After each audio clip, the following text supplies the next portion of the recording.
So President Trump is warning of violence if Republicans lose the midterm elections. NBC News has reviewed the excerpts of the president's closed-door meetings with evangelical leaders Monday night. And he said if the GOP loses in November, quote, they will overturn everything that we've done, and they'll do it quickly and violently. I'll say that again. They will do it quickly, and they will do it violently.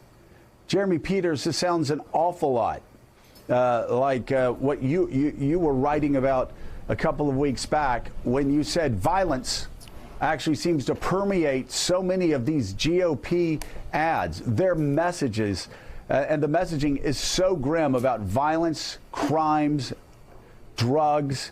And now you have the President of the United States actually warning evangelicals that if Democrats win, they will resort to violence.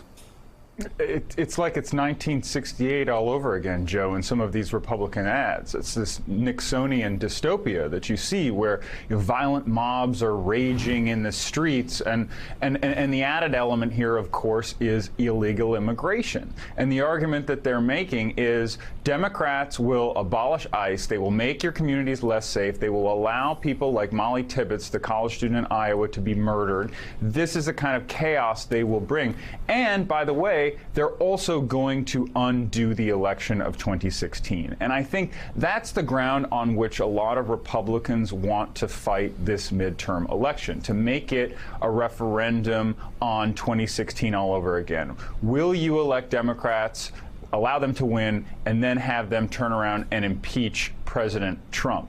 I mean, this election was probably headed there anyway, but with President Trump's remarks yesterday about violence, I think he's made it as clear as day that this is where they are going. This is classic Trump. My enemies are mean. They're mean to me. Right. They're nasty people, and they're violent, which, of course, in isolated cases, yes, there have been protests with angry Democrats or angry liberals, right, leftists, anarchists. But, I mean, to represent the whole Democratic Party this way is disingenuous and classically Trump.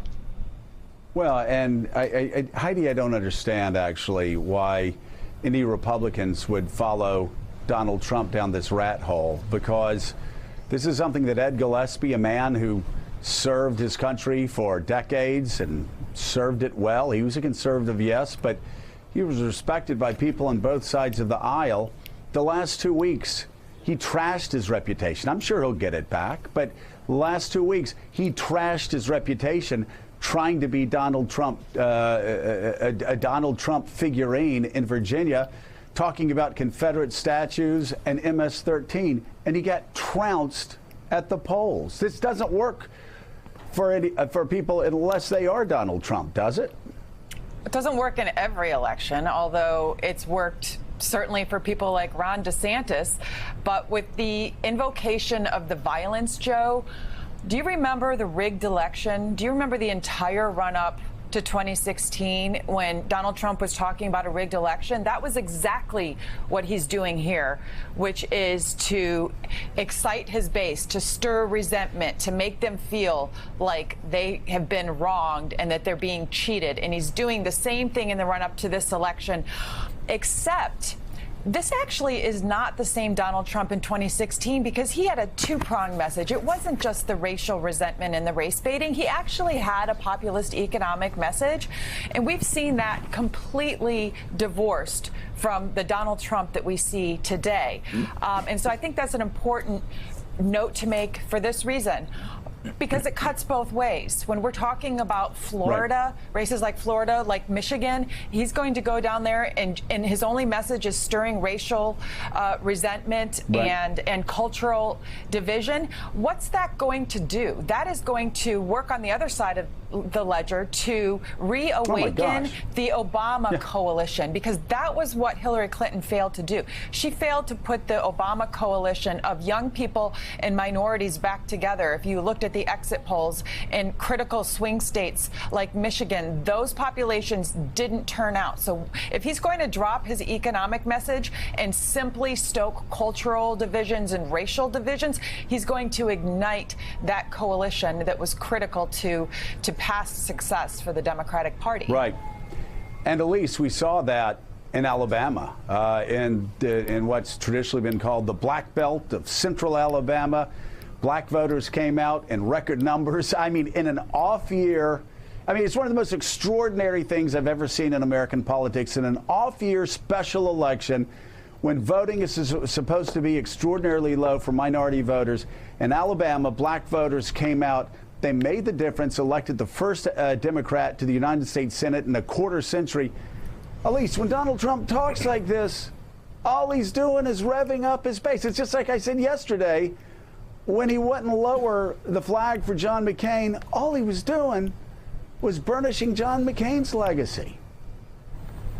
Well, when I look at that meeting and think about it, it is just still absolutely shocking to me that he did this in front of an audience of evangelical leaders. And I think it's significant because evangelicals have been incredibly disappointing to me in how they've been willing to overlook a lot of President Trump's personal indiscretions that they wouldn't feel the same way about, and certainly did not feel the same way about when it came to Bill Clinton. And so that increased tolerance for whatever Donald Trump does, justifying it as long as you get the Supreme Court justices. We see that, being an ongoing, that is where evangelical leadership overall, with some notable dissenters, that's where they are right now. And Jeremy, I would just ask you, what are you hearing from evangelical leaders that you're talking to these days? Well, so far, no major cracks in the coalition. And I think that you won't see something like that. If things keep going the way they're going, it still remains kind of unimaginable to me that evangelicals will break with him, or that Trump would do anything policy-wise to allow that to happen, because he knows there goes his presidency. So I do think that evangelical leaders, for the most part, think that Trump is, well, this is what he's done. He's changed the way that evangelicals, a lot of them at least, look at their leaders in terms of the qualities they want. For the longest time, Republican politicians went to Iowa and they said, I go to church every Sunday, I've been married to the same woman for 30 years, I can cite chapter and verse from the Bible, elect me, I'm one of you. Donald Trump pretended to be none of that. He won because he was a fighter, because they saw him as somebody who was willing to punch and hurt the enemy, and they liked that. And I really think it's broken the model for them, and they've been very satisfied so far, because look at all the policy goals and victories they've achieved. Yep. Certainly, it's really something that so many of these same people were saying in the age of Bill Clinton, hey, we can't have leaders that set bad examples for our children. Apparently, that's not a concern anymore, so long as the federal judiciary goes your way on a couple of cases. It's pretty crazy what some people are willing to trade in for a few judges. Still ahead of the morning. I mean, again, and I'm not being self-righteous. I'm just judging them by their own words. Judging Jerry Falwell Jr. by his own past words, judging Franklin Graham by his own past words, judging so many of these evangelical leaders by their own past words. I don't believe you should be self-righteous, and they certainly were, though, when Bill Clinton was president because of his moral indiscretions, but now suddenly it's just not a concern at all. You know what? I've always told my kids, I've always told politicians, there's no such thing as a free lunch. You always have to pay for it in the end.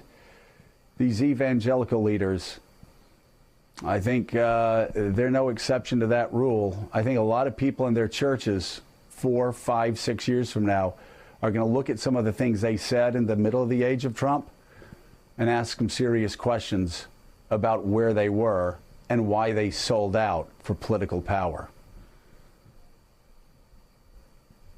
The words Pharisees, Sadducees come to mind. Anyway, enough Baptist talk this morning. Still ahead of Morning Joe, President Trump says he's smiling at senators who are pushing back at the White House trade policies.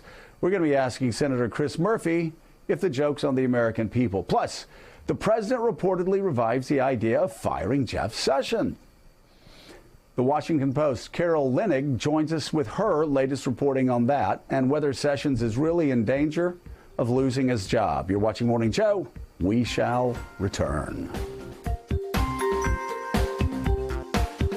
Thanks for checking out MSNBC on YouTube, and make sure you subscribe to stay up to date on the day's biggest stories. And you can click on any of the videos around us to watch more from Morning Joe and MSNBC. Thanks so much for watching.